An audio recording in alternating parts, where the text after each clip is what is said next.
श्री कृष्ण प्रेम और मीरा की पवित्र कथा। मीराबाई और श्री कृष्ण का दिव्य प्रेम। एक अद्भुत भक्ति कथा। मीराबाई और श्री कृष्ण का प्रेम कोई साधारण प्रेम नहीं था। यह आध्यात्मिक, दिव्य और भक्ति का सर्वोच्च रूप प्रेम भक्ति था।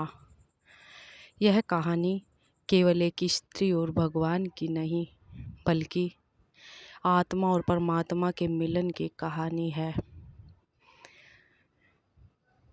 मीराबाई का जन्म और बचपन।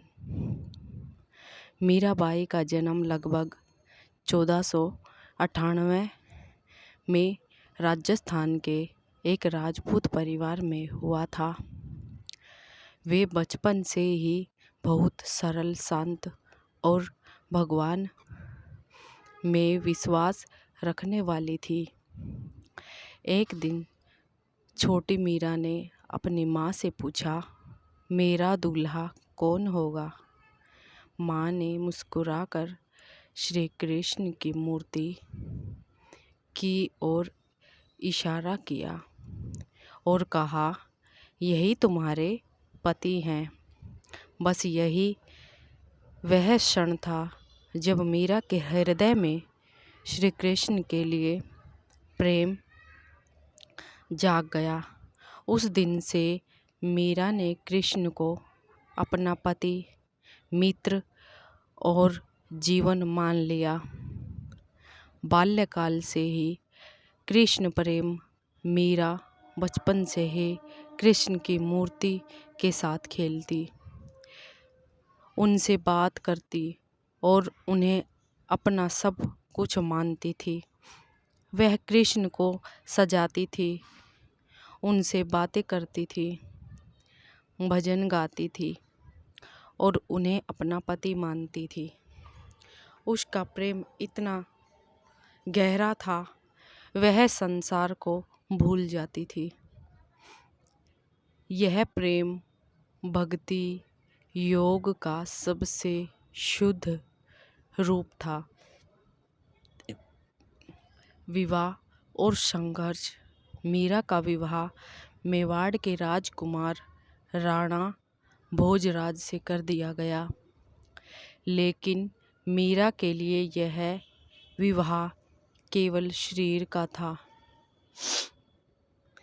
मन तो पहले ही कृष्ण को समर्पित हो चुका था।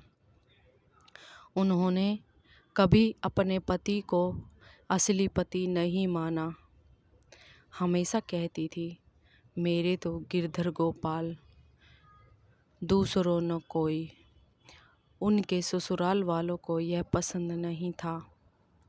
उन्होंने मीरा पर अत्याचार शुरू कर दिए, जहर देने की कोशिश की, सांप भेजना, समाज से अलग करना, लेकिन हर बार कृष्ण ने मीरा की रक्षा की। मीरा का अटूट विश्वास। कहा जाता है, जब मीरा को जहर दिया गया तो वह अमृत बन गया। जब सांप भेजा गया तो वह कृष्ण की मूर्ति बन गई। यह दिखता है कि उसका विश्वास कितना गहरा था। मीरा कहती थी, जो भी होगा मेरे कृष्ण करेंगे। भक्ति और भजन। मीराबाई एक महान कवयित्री भी थी। उनके भजन आज भी पूरे भारत में गाए जाते हैं। कुछ प्रसिद्ध भजन। मेरो तो गिरधर गोपाल पायो जी मैंने, राम रतन धन पायो। सांसों की माला पे सिमरू मैं पिया का नाम। कविता में प्रेम, विरह, जुदाई, मिलन की इच्छा और समर्पण सब कुछ दिखाई देता है। उनकी भक्ति से लाखों लोगों को भगवान से जोड़ दिया। महल छोड़कर भक्ति का मार्ग।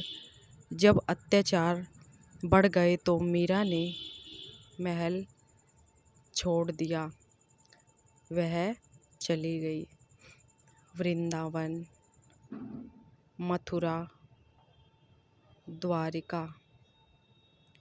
वह साध्वी बनकर भजन गाने लगी और लोगों को भक्ति का मार्ग दिखाने लगी। उन्होंने राजसी जीवन छोड़कर साधारण जीवन अपनाया। अंतिम मिलन। कृष्ण में विलीन मीरा का जीवन एक अद्भुत अंत तक पहुंचा। कहानी के अनुसार द्वारिका के मंदिर में भजन गाते समय कृष्ण ने उन्हें बुलाया और मीरा उनकी मूर्ति में समा गई। सिर्फ उनकी साड़ी ही बची थी। यह आत्मा और परमात्मा के मिलन का प्रतीक माना जाता है। मीरा और कृष्ण का प्रेम क्या सिखाता है? मीराबाई की कहानी हमें गहरी सीख देती है। सच्चा प्रेम शरीर से नहीं, आत्मा से होता है। भगवान को पाने का सबसे सरल मार्ग भक्ति है। कठिनाइयाँ भी विश्वास को हिला नहीं सकती। सच्चा भक्त दुनिया से नहीं डरता। आध्यात्मिक अर्थ। मीरा आत्मा, कृष्ण परमात्मा।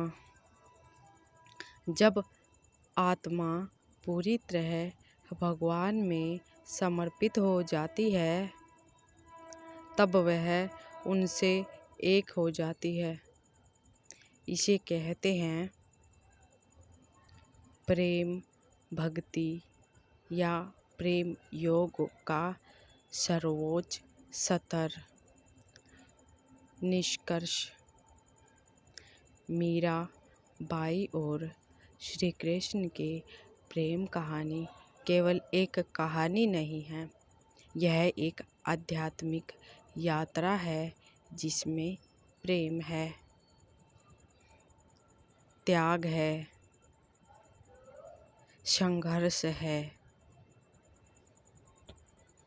और अंत में परम शांति है। मीरा ने साबित किया कि अगर प्रेम सच्चा हो तो भगवान भी मिल जाते हैं। राधे राधे।